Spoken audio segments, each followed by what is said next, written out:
Hey, what's up guys? This came up while I was testing one feature on Tron and I figured it was worth recording while everything was still fresh. I've got Trust Wallet open here, but it really doesn't matter which wallet you're using as long as it supports a Tron network. So everything looks normal, USDT's there, balance looks right, nothing jumps out. I hit send and it just sits there. No clear reason, no message that really tells me what's going on. My first thought wasn't even about TRX. I was looking at the wallet, thought maybe it hadn't updated yet, ran it one more time, still nothing. After a few minutes, I stopped guessing and started checking how Tron actually handles these transactions. That's when it clicked. The transfer itself wasn't the issue, I just didn't have enough TRX available for the network resources it needed. It's a small detail, but until you know it's there, it can waste a surprising amount of time.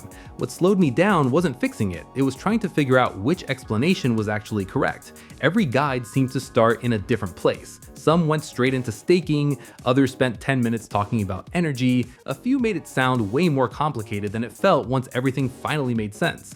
After reading through all that, I stopped looking for more tutorials and just focused on understanding the network itself. Since then, that's been the first thing I check. Alright, let me show you what I'm doing. First up is the amount of TRX. Nothing special here, I just choose whatever makes sense for what I'm working on.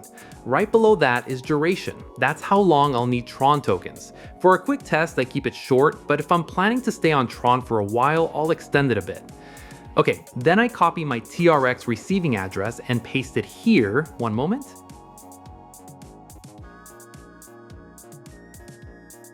Okay, everything matches, so I press confirm.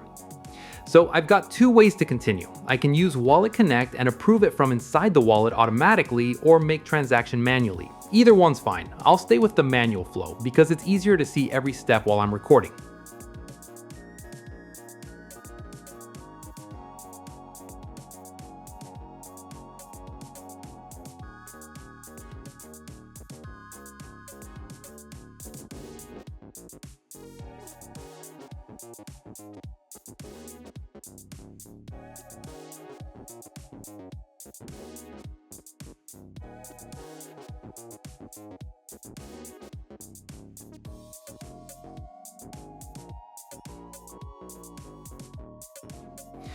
Okay, I've got TRX tokens, so now I can repeat USDT transaction, and this time it goes through without any extra effort. That's really all I wanted to show. The transfer wasn't failing because something was broken, I was just missing something the network expected to be there.